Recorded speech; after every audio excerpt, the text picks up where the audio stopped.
स्वार्थी राक्षस। प्रत्येक दिन दोपहर को जब लड़के स्कूल से पढ़कर लौटते थे तो वे राक्षस के बगीचे में खेलने के लिए जाया करते थे। ये बगीचा बड़ा और सुंदर था, जिसमें मुलायम हरे घास की मखमल बिछी हुई थी। इधर उधर घास पर सुंदर पुष्प आसपास के सितारों की तरह जड़े हुए थे। बगीचे से बाहर मौलश्री के वृक्ष थे, जिसमें बसंत ऋतु में गुलाबी और मोती के समान श्वेत मृदुल कलिकाएं प्रस्फुटित होती थीं। शरद ऋतु में जिन वृक्षों में बढ़िया फल लगते थे, चिड़िया इन वृक्षों पर बैठती थीं और मधुर राग में गाया करती थीं।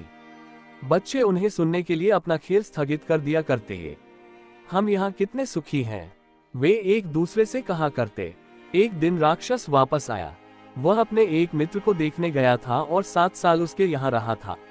जब 7 साल व्यतीत हो चुके और जब राक्षस वह सब कह चुका जो उसे अपने मित्र से कहना था, क्योंकि उसका वार्तालाप सीमित था, तब उसने अपने दुर्ग को वापस जाने की सोची। जब वह वापस आया तो उसने छोटे छोटे बालकों को अपने बगीचे में खेलते पाया। तुम वहां क्या कर रहे हो? राक्षस ने बड़ी ही रूखी आवाज में कहा, और जिसे सुनकर सब लड़के भाग गए। मेरा बगीचा है। यह कोई बतलाने की बात नहीं है और मैं इसमें अपने के अलावा किसी दूसरे को नहीं खेलने दूंगा, राक्षस ने कहा। इसके बाद उसने बगीचे के चारों तरफ एक ऊंची दीवार खड़ी की और एक नोटिस बोर्ड लगा दिया, जिसमें लिखा था, आम रास्ता नहीं, और जो इस आज्ञा को नहीं मानेगा और प्रवेश करेगा वह जुर्म का भागी होगा। वह सचमुच में बड़ा स्वार्थी राक्षस था। बेचारे बच्चों को खेलने के लिए अन्य कोई स्थान नहीं था। उन्होंने सड़क पर खेलने की चेष्टा की, लेकिन सड़क धूल से भरी हुई थी और जिस पर पत्थर भी पड़े हुए थे। इस कारण बच्चे उसे पसंद नहीं करते थे। वे बगीचे की ऊंची दीवार के चारों तरफ चक्कर लगाते थे और भीतर के सुंदर बगीचे की चर्चा किया करते थे। स्कूल से लौटते वक्त वे एक दूसरे से कहा करते, हम बगीचे में कितने खुश रहते थे। तब बसंत ऋतु आई और सब कहीं छोटी छोटी कलिकाएं और नन्ही नन्ही चिड़ियां देखने लगी। केवल स्वार्थी राक्षस के बगीचे में अब भी शीत ऋतु थी। चिड़ियों ने बगीचे में गीत नहीं गाए, क्योंकि वहां कोई बच्चे खेलने नहीं आते थे और वृक्षों में भी नई कोम्पलें नहीं फूटी थी। एक दिन घास में से एक सुंदर फूल उगा, लेकिन जब उसने राक्षस के बगीचे की वह सूचना देखी तो उसे बच्चों पर इतना दुख हुआ कि वह फिर से जमीन पर गिरकर मुरझा गया। इस सूचना से जिन लोगों को प्रसन्नता हुई वे थे बर्फ और कोहरा। उन्होंने कहा, बसंत ऋतु इस बगीचे को अपना वरदान देना भूल गई है, इसलिए हम लोग साल भर यही रहेंगे। तत्पश्चात बर्फ ने सारी घास को अपने सफेद लबादे से ढक दिया और कोहरे ने सभी पेड़ों पर सफेदी पोत दी। तब उन्होंने उत्तरी हवा को बुलाया और वह आ गई। ये हवा दिन रात बगीचे में बड़े जोर और आवाज के साथ बहा करती और इसने मकानों की चिमनी को गिरा दिया और कहा, ये तो बहुत अच्छी जगह है और हमें यहाँ ओलों को बुलाना चाहिए। कुछ समय बाद ओले भी आए और वे राक्षस के महल की छत पर प्रतिदिन 3 घंटे तब तक बरसते रहे जब तक कि उसकी लगभग सभी चीजें नहीं टूट गईं। तब वह बगीचे में चारों ओर खूब तेजी से दौड़ धूप कर नाचता रहा। मुझे ये समझ में नहीं आता कि मेरे बाग में बसंत का उदय क्यों नहीं हो रहा है। खिड़की पर बैठकर बर्फ के समान सफेद दिखते हुए बगीचे की ओर निहारते हुए राक्षस ने कहा, मैं आशा करता हूँ कि कुछ दिन में ऋतु परिवर्तन अवश्य होगा। लेकिन बगीचे में न तो बसंत ऋतु ही आई और न ग्रीष्म ऋतु ही आई। शरद ऋतु ने सभी बगीचों में सुनहले फल फूल दिए, परंतु राक्षस के बगीचे के लिए अब भी कुछ न मिल सका।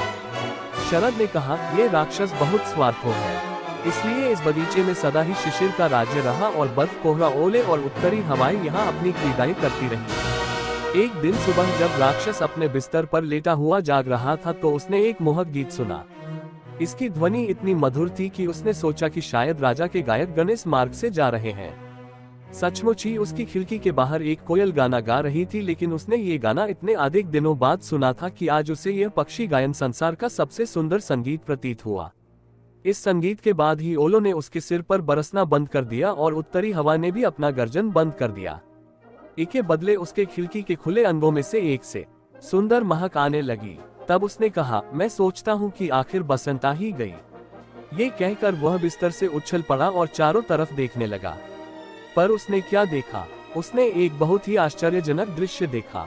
उसके दुर्ग की चार दीवारी में एक छोटा सा छेद था, जिसमें से कुछ लड़के रेंग रेंग कर दुर्ग में घुस आए और वहां के बगीचे में लगे वृक्षों की डालियों पर बैठे हुए थे। वह जितने पेड़ देख सकता था उसने देखे और प्रत्येक पर एक न एक बालक बैठा पाया। बहुत दिनों के बाद बच्चों को अपने ऊपर बैठा हुआ देख पेड़ इतने प्रसन्न हुए कि उनमें फूल उगाए। बच्चों के सिरों पर पत्तों से भरी शाखाएं लहराने लगी। पक्षीगण भी अब इधर उधर घूम रहे थे और प्रसन्नता से अपनी कूकें मार रहे थे, और हरी घास में से फूल भी धीरे धीरे हंसते हुए से उदित हो रहे थे। ये बहुत ही सुंदर दृश्य था। इसके साथ ही बगीचे के एक कोने में अब भी शिशिर थी। यह कोना दुर्ग में बने हुए महल के सबसे अधिक दूर पर था। यहाँ एक छोटा लड़का खड़ा हुआ था। इतना छोटा था कि वह पेड़ों की डालियों तक नहीं पहुंच सकता था, और वह अपनी इस असफलता से झुंझलाकर इधर उधर घूमता हुआ रो रहा था। बेचारे वृक्ष पर भी काफी कोहरा और बर्फ ढका हुआ था। उत्तरी हवा भी इसके ऊपर तूफानी वेग से मंडरा रही थी। बच्चे, मेरे ऊपर चढ़ जाओ, वृक्ष ने बालक से कहा और अपनी डालें इतनी नीचे झुका ली जितना कि संभव था। परंतु बच्चा फिर भी न चढ़ सका क्योंकि वह बहुत ही छोटा था। ये देखकर राक्षस का हृदय द्रवित हो उठा। उफ, मैं कितना स्वार्थी रहा हूँ। अब मैं समझा कि बसंत मेरे यहाँ क्यों नहीं ठहरती। अब मैं इस बच्चे को वृक्ष के शिखर पर बैठाऊंगा और वहाँ से अपनी दीवार का दरवाजा खटखटाऊंगा और तब मेरा बगीचा हमेशा बच्चों के खेल का मैदान बन जाएगा। वो वास्तव में अपनी करनी पर बहुत दुखी हो रहा था। अब वह सीढ़ी से उतरकर नीचे आया और धीरे से अपने सामने वाला दरवाजा खोलकर बगीचे में चला गया। लेकिन लड़कों ने जो ही उसे देखा वे उससे इतना डर गए कि वे देखते ही भाग गए और बगीचे में पुनः शिशिर ऋतु का राज्य छा गया। केवल वही एक छोटा लड़का बचा जो दौड़कर भाग नहीं सका क्योंकि उसकी आंखें आंसुओं से भरी थीं, इसलिए वह राक्षस को आते हुए न देख सका। राक्षस ने इसी बच्चे को चुपके से पीछे से जाकर पकड़ लिया और उसे प्यार भरे हाथों से लेकर वृक्ष के शिखर पर बैठा दिया। उसके ऐसा करते ही पेड़ में फूल लग गए और पक्षीगण वहां आकर कूकने लगे। छोटे बच्चे ने भी अपने दोनों हाथ फैलाकर राक्षस के गले में डाल दिए और उसे चूम लिया। जब दूसरे लड़कों ने ये सब देखा तो समझ लिया कि राक्षस अब दुष्ट नहीं रहा है और वे दौड़कर बगीचे में आए और उनके साथ बसंत ने भी अपने चरण वहां रखे और उनको देखकर राक्षस ने कहा, प्यारे बच्चों, अब ये तुम्हारा ही बगीचा है। और उसकी कुदाली लेकर दुर्ग की दीवार को तोड़ डाला। 12 बजे दिन को जब सब लोग बाजार जा रहे थे, उन्होंने देखा कि राक्षस एक बड़े ही सुंदर बगीचे में बच्चों के साथ खेल रहा है। सारे दिन वे खेलते रहे और शाम के वक्त वे राक्षस से विदा लेने के लिए आए। लेकिन तुम्हारा छोटा साथी कहाँ है? मेरा मतलब उस बच्चे से है जिसे मैंने पेड़ पर चढ़ा दिया था, उसने कहा। राक्षस उसे सबसे अधिक प्यार करता था क्योंकि उस बच्चे ने उसे चूमा था। हमें उसका पता नहीं है, बहुत संभव है कि वह चला गया हो, बच्चों ने कहा। तुम लोग उससे यहाँ कल आने के लिए कह देना, राक्षस ने कहा। लेकिन बच्चों ने जवाब दिया, हम नहीं जानते हैं कि वह कहाँ रहता है और न हमने उसे इसके पहले कभी देखा ही है। ये सुनकर राक्षस बहुत दुखी हुआ।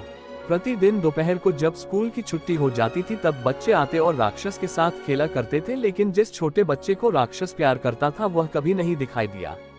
राक्षस इन सब बच्चों के प्रति बहुत ही दयालु था, तथापि वह अपने छोटे मित्र को देखने के लिए तरसता रहता था और हमेशा उसके विषय में चर्चा किया करता था।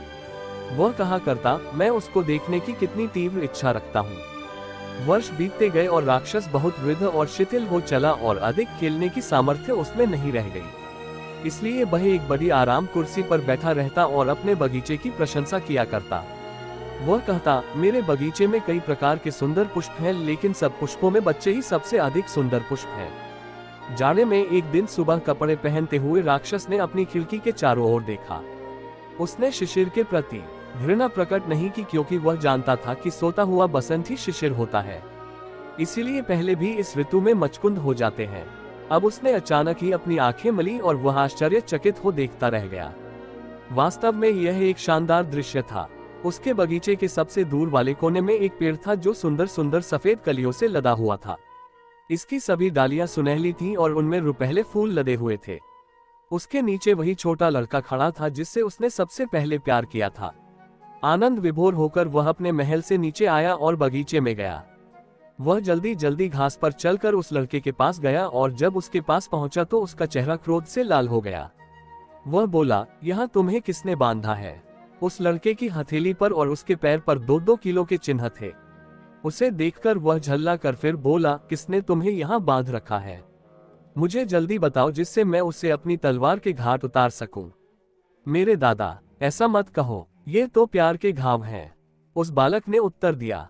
तुम कौन हो? राक्षस ने पूछा और वह भय से थरथरा उठा और कुछ एक क्षणों में वह उस छोटे बच्चे के सामने घुटने टेककर नतमस्तक हो गया। राक्षस की इस स्थिति पर बच्चे को बहुत हंसी आई और उसने कहा, दादा तुम एक बार और मुझे अपने बगीचे में खेलने दो, फिर मैं आज ही तुम्हें अपने बगीचे में ले चलूंगा। क्या जानते हो कि मेरा बगीचा कौन है? मेरा बगीचा तो स्वर्ग है। उसी शाम को जब बाल मंडली उस बगीचे में खेलने गई तो उसने देखा कि उस पेड़ के नीचे सफेद पत्तियों से पूरी तरह ढका हुआ राक्षस वहां मरा पड़ा है। ऐसे ही नई कहानी वीडियो देखने के लिए अरविंद बाबा ऑफिशियल चैनल को लाइक एंड सब्सक्राइब करें। धन्यवाद।